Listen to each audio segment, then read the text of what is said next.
Hello everyone, সবাই কেমন আছেন? আমি তো আজকে দীঘায় এসে গেছি, আপনারা সবাই জানেন। তো আমি একটুখানি দাঁড়ান, আমি একটুখানি দেখাই রাত্রির 11টার সময় এই ঢেউ সাগরে কেমন হয়, একটুখানি দেখুন।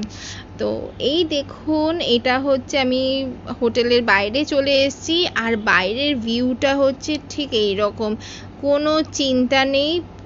আপনারা যদি চান আপনারা এই রাস্তাতে রাত্রির 11টার সময়ও হাঁটতে পারেন, কোনো প্রবলেম হবে না, অনেক সেফ।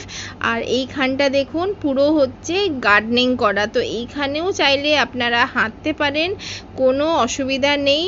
আর ঠিক এই যে বাইরের এনভায়রনমেন্টটা হচ্ছে এই রকম। আপনারা সবাই আমাকে পার্সোনালি জিজ্ঞেস করেছেন আপনি যেখানে আছেন ঢেউ সাগরের আশেপাশে যদি একটুখানি ভিডিওটা করেন তাহলে পারে খুব ভালো হয়। শুধু তাদের জন্যেই, সেই বন্ধুদের রিকোয়েস্টের জন্যেই আমার এই ভিডিওটা করা। তো এই হচ্ছে পুরো আমার ঢেউ সাগরের যেখানে আমি আছি এখানকার এনভায়রনমেন্ট বলতে পারেন বা আশেপাশে বলতে পারেন। পুরো হোটেলস আছে, আর হচ্ছে রাস্তা অনেক অনেক ভালো, এত দীঘার মতন এত কেওয়াসও না। But on the other hand যদি আমি বলি এখানে অনেক সেফ। আমি আর আমার হাজব্যান্ড রাত্রির 11টার সময় এখানে আমি হাঁটাচলা করছি, কোনো অসুবিধা হচ্ছে না।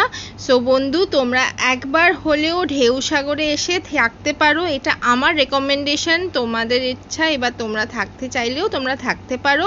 কিন্তু আমি সত্যি কথা বলতে কি, এখানে যারা রিলস ভিডিও বানাতে চাও এই জায়গাটা হচ্ছে পারফেক্ট, কারণ ঢেউ সাগরে এত কেওয়াস থাকে না, ওখানে ভালো করে রিলস বা ভিডিও কেউ বানাতে পারে না।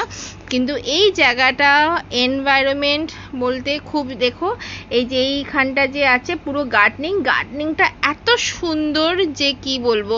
আরামসে তোমরা এখানে এসে ভিডিও শ্যুট করতে পারো, রিলস বানাতে পারো বা ভিডিও বানাতে পারো, বা যেটা তোমরা এখানে এনজয় একটা ইভিনিংও কাটাতে পারো ফ্যামিলির সাথে, দারুণ লাগবে। তো এই হচ্ছে তোমাদের রিকোয়েস্ট রেখে আমি এই ব্লগটা বানালাম। ভালো লাগলে নিশ্চয়ই জানিও, কমেন্ট শেয়ার লাইক করে। আর চলো তাহলে পরের ব্লগে আবার দেখা হচ্ছে। আর যদি কোনো এনকোয়ারিজ থাকে আমাকে কমেন্টের সাহায্যে আমাকে অবশ্যই জানিও, আমি চেষ্টা করব তোমাদের সবার রিপ্লাই দিতে। Till then, tata.